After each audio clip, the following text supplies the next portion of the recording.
और सहपाठीगण और सभी इतिहास के विद्यार्थी, जैसा कि हेडिंग में आप देख रहे हैं कि ये महत्वपूर्ण प्रश्नों की श्रृंखला है जो मैंने शुरू की है। तो यहाँ पर इससे पहले के एपिसोड में मैंने बता दिया था भारत में यात्रा करने वाले जितने भी यात्री और या लेखक भारत भ्रमण किए हैं और उनके द्वारा भारत पर क्या काम किया गया है, उसमें से कुछ क्वेश्चन मैंने आपको दिया था। आज मैं नेक्स्ट फिर 15 क्वेश्चन के साथ उपस्थित हुई हूँ और उम्मीद है आप लोगों को ये वीडियो भी पसंद आएगा। आप इसे ज़रूर देखें और इसको याद करने की कोशिश करें, क्योंकि इनमें से आपको आपके परीक्षा में प्रश्न देखने को अवश्य मिलेंगे, ऐसी मुझे आशा है अपने अनुभव के अनुसार।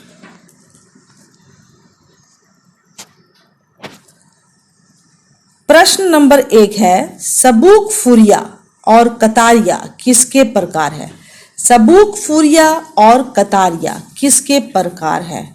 जैसे कि यहाँ 4 ऑप्शन दिए गए हैं, तो उसमें पहला है गन्ने के या फिर खेतों के या वंशों के या क्षत्रियों के।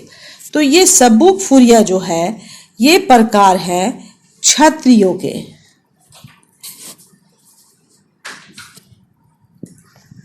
ये सबूक फुरिया प्रकार है क्षत्रियों के। चलिए नेक्स्ट क्वेश्चन की ओर चलते हैं। हमारा सेकंड क्वेश्चन है, क्षत्रियों के 2 वर्गों का उल्लेख किस लेखक ने किया था? क्षत्रियों के 2 वर्गों का उल्लेख किस लेखक ने किया था? तो हमारा पहला ऑप्शन है अल-मसूदी, खा में है महुआन, गा में है इब्न खुर्दव और घा में है सुलेमान। तो आप जैसे कि पहला प्रश्न में देख चुके हैं कि सबूक फुरिया के बारे में हमने बताया था कि ये क्षत्रियों के प्रकार है। तो ये वही साहब है या फिर ये वही ट्रैवलर है जिन्होंने क्षत्रियों के 2 प्रकार या वर्गों का उल्लेख किया है, जिसे सबूक फुरिया का नाम दिया था। और हमारा राइट आंसर है सेकंड का इब्न खुर्दव। हमारा राइट आंसर है इब्न खुर्दव। आइए तीसरे प्रश्न की ओर चलते हैं। हमारा तीसरा प्रश्न है कि यहाँ कुछ किताबों के नाम दिए गए हैं, उनमें से आपको पहचानना है कि उन पुस्तकों में किस पुस्तक का अर्थ होता है मार्गों एवं राज्यों की पुस्तक। तो 4 ऑप्शन है, किताब उल मसालिक वल ममालिक, खा में है सिल तुत तवारीख और गा में है मुरुजुज जहब, घा में है मतवालीन। ये सारे ही अरेबिक नाम है, इसलिए सुनने में थोड़ा डिफरेंट लग रहा है, पर इसके अर्थ तो वही है। जो है आपको दिया गया है कि मार्गों एवं राज्यों की पुस्तक। तो यहाँ हमारा आंसर हो जाएगा किताब उल मसालिक वल ममालिक। ये हमारा राइट आंसर है। हमारा 4th क्वेश्चन है, इनमें से कौन सा लेखक पाल वंश में सती प्रथा का उल्लेख करता है? ये वो लेखक है जिसने बताया था कि उसने खुद देखा है कि राजाओं के साथ उनकी रानियां भी अपनी मर्जी से उसकी चिता पर जल जाती थी। तो ऐसा उसने लिखा नहीं है कि वो क्या है सती प्रथा है, लेकिन चूंकि ये साक्ष्य बताते हैं कि वो सती प्रथा का ही वर्णन कर रहा है। तो हमारा राइट आंसर है चौथा का सुलेमान अल ताजिर, खा सुलेमान अल ताजिर हमारा राइट आंसर हो जाएगा।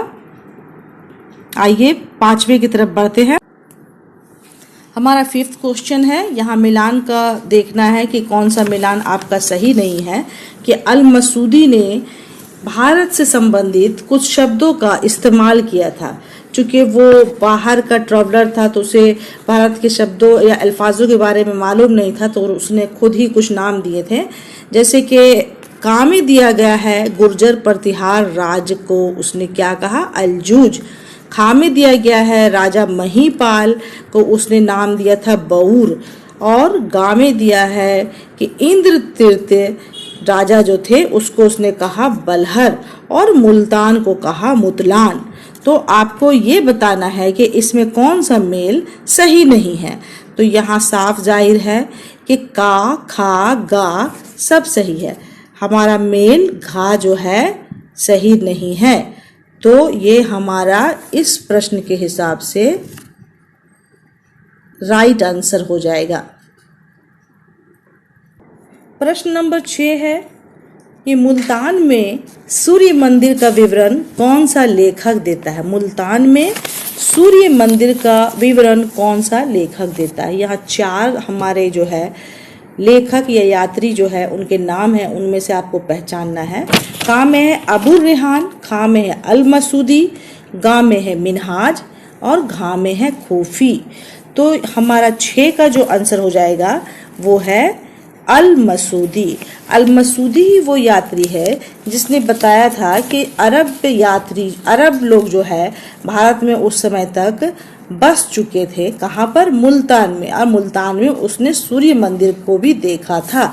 और जब प्रतिहार शासक उन पर आक्रमण करते थे तो वो क्या करते थे, जितने भी अरब के मुस्लिम लोग थे वो प्रतिहारों को भय दिखाते थे कि वो सूर्य मंदिर को तोड़ देंगे अगर उन्होंने उन पे आक्रमण किया। तो इस प्रकार वे अपनी रक्षा करते थे सूर्य मंदिर को ढाल बनाकर। तो आप समझ गए हैं कि सूर्य मंदिर का वर्णन किसने दिया? अल मसूदी ने दिया। तो आइए प्रश्न नंबर 7 की ओर बढ़ते हैं। हमारा प्रश्न नंबर 7 है तहकीक-ए-हिंद का सर्वप्रथम अनुवाद किस भाषा में हुआ था? तहकीक-ए-हिंद किसकी लिखी हुई किताब है? आप सभी जानते हैं तहकीक-ए-हिंद किसकी लिखी हुई किताब है।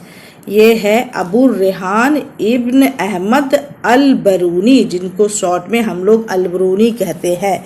तो इनकी किताब बहुत ही जर्मन में नहीं जर्मन में बिल्कुल हाँ। तो ये हमारा राइट आंसर है। जर्मन भाषा में तहकीक-ए-हिंद का सर्वप्रथम अनुवाद किया गया।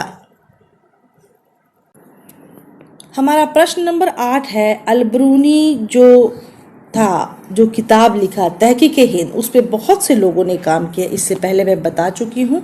तो यहाँ पर दिया गया है कि किस भाषा में किसने तहकीक-ए-हिंद का अनुवाद किया है, उसके मिलान को आपको देखना है और कौन सा जो है उसमें जो है गलत है ये आपको बताना है। तो ABM हबीबुल्ला उसने किस में लिखा? बांग्ला में। तो बिल्कुल सही है। और असगर अली उसने किस में अनुवाद किया? उर्दू में। तो वो बिल्कुल सही है। और गा में है एडवर्ड सखाऊ, किस भाषा में किया था? जर्मन में। इससे पहले हम लोगों ने क्या पढ़ा था कि जर्मन भाषा में उसका प्रथम अनुवाद हुआ। तो ये जर्मन भाषा में अनुवाद करने वाला राइटर एडवर्ड सखाऊ ही था। ठीक है दोस्तों। तो हमारा रॉन्ग आंसर इसमें कौन सा होता है? मणिकांत शर्मा हिंदी में बिल्कुल उसका अनुवाद नहीं किए थे। हिंदी में जो अनुवाद किए थे वो थे शांताराम एवं रजनीकांत शर्मा। मणिकांत शर्मा नहीं, रजनीकांत शर्मा। तो आइए प्रश्न नंबर हमारा इसमें जो है राइट आंसर कौन सा होगा कि ये हमारा ऑप्शन गलत है, पर क्वेश्चन के हिसाब से राइट आंसर है।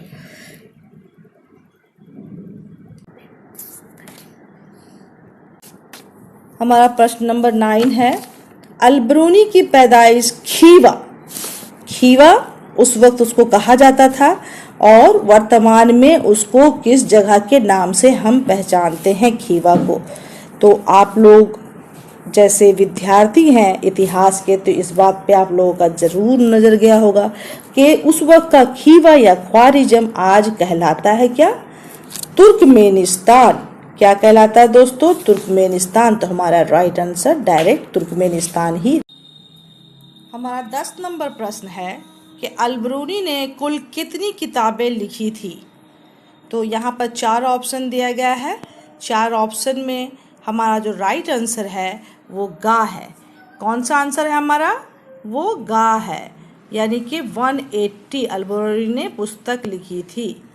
ओके, आगे बढ़ते हैं। प्रश्न नंबर 11 है बायत अल हिकमा, जिसका अर्थ होता है ज्ञान गृह, एक तरह का लाइब्रेरी, एक तरह का अध्ययन करने का या रिसर्च करने की जगह। इसको जो है अरब वासियों ने इसकी स्थापना की थी, लेकिन वे क्या थे, खलीफा जो हुए थे मुसलमानों के, उनमें से किसी ने किया था। आपको बताना है कि किस वंश के खलीफा ने किया था। तो यहाँ पर 4 वंश है, फातमी वंश, उम्मयद वंश, अब्बासी वंश और उस्मानी वंश। तो हमारा राइट आंसर हो जाएगा, हमारा राइट आंसर है आपका अब्बासी वंश। तो ये याद रखिएगा कि ज़्यादातर एजुकेशन में काम अब्बासी वंश ने किया था। भारत एवं अरब के बीच व्यापार की पुष्टि किसके द्वारा होती है? ये 12वां नंबर प्रश्न है दोस्तों। और आप देख रहे हैं 4 ऑप्शन में है, तहकीक-ए-हिंद, गेनिजा रिकॉर्ड, फुतुह-उल बुल्दान, रेहला। तो यहाँ पर देख लीजिए कि इन सभी में भारत की चर्चा की गई है, लेकिन यहाँ पर भारत और अरब के बीच व्यापार की बात की जा रही है। तो सबसे सटीक रिकॉर्ड आपको मिलता है, पुष्टि मिलती है, वो है गेनिजा रिकॉर्ड, जो है खा। ओके दोस्तों, ये गेनिजा रिकॉर्ड जो है कैरो में था। कैरो क्या? काहिरा, वर्तमान काहिरा। ये उसका राइट आंसर है। प्रश्न नंबर 13 है, इनमें से कौन से लेखक ने भारत एवं विश्व के भूभागों के लिए रंगीन मानचित्रों का प्रयोग किया था? तो उस वक्त जो है यात्री लोग जो है बहुत ही सुविधाएं उनके पास नहीं थी, फिर भी वे यात्रा करके विश्व का जो है अध्ययन कर रहे थे और अपने नॉलेज को बढ़ा रहे थे विश्व के लिए ही। तो 4 आंसर है, इब्न होकल, खा में है अल इदरीसी, गा में है अल इस्तखारी, खा में है अल मसूदी। तो यहाँ पर हम लोग बात कर रहे हैं कि रंगीन मानचित्रों का प्रयोग किसने किया था, और वो जो यात्री थे, भूगोलवेत्ता जो थे, वो थे हमारे अल इस्तखारी, यानी कि आंसर गा। इन्होंने भारत और विश्व के लिए जिस चीज़ का प्रयोग किया था वो रंगीन कलरफुल मानचित्र था। दोस्तों अब हमारा 14 नंबर क्वेश्चन है, इब्न बतूता। इब्न बतूता जिसके बारे में हम लोग अच्छी तरीके से जानते हैं, इन्होंने काफ़ी कुछ लिखा है अपने यात्रा वर्णन में, और इनके बारे में पूछा जा रहा है कि ये कितने वर्ष की आयु में अपने घर से निकले थे यात्रा करने के लिए, विश्व भ्रमण करने के लिए। तो 20, 21, 22, 18, तो ये निकले थे 22 वर्ष की आयु में, जो कि है गा। हमारा आंसर है गा। तो दोस्तों इन्होंने 22 वर्ष की आयु में घर से कदम बाहर निकाला और 30 वर्षों तक विश्व का भ्रमण किया। हमारे इस वीडियो का अंतिम प्रश्न है, इल मिलियन, ये एक पुस्तक का नाम है जो कि यात्रा वृत्तांत है। आपको बताना है ये किस यात्री का यात्रा वृत्तांत है। तो यहाँ पर 4 नाम दिए गए हैं, का में तबरी, खा में मार्को पोलो, गा में निकोलो कॉन्टी और घा में बर्नियर। तो जैसा कि आप देख रहे हैं 4 ऑप्शन है। तो यहाँ पर ये इल मिलियन जो है ये यात्रा वृत्तांत है। हमारे जो इतिहासकार यात्री ये थे मार्को पोलो। कौन थे? मार्को पोलो, जिनके बारे में आगे भी हम लोग जानेंगे। तो मित्रों आज का आपको ये वीडियो कैसा लगा, अपना ओपिनियन जरूर दीजिएगा, लाइक एंड शेयर जरूर कीजिएगा। आपके सहयोग की मुझे बहुत आवश्यकता है, जैसे कि मैं आपकी शिक्षा के लिए आपके लिए एक मेहनत कर रही हूँ, तो आप भी मेरे लिए सहयोग करें। और बहुत बहुत धन्यवाद आपका। अगला वीडियो जल्द ही अपलोड करेंगे। शुक्रिया।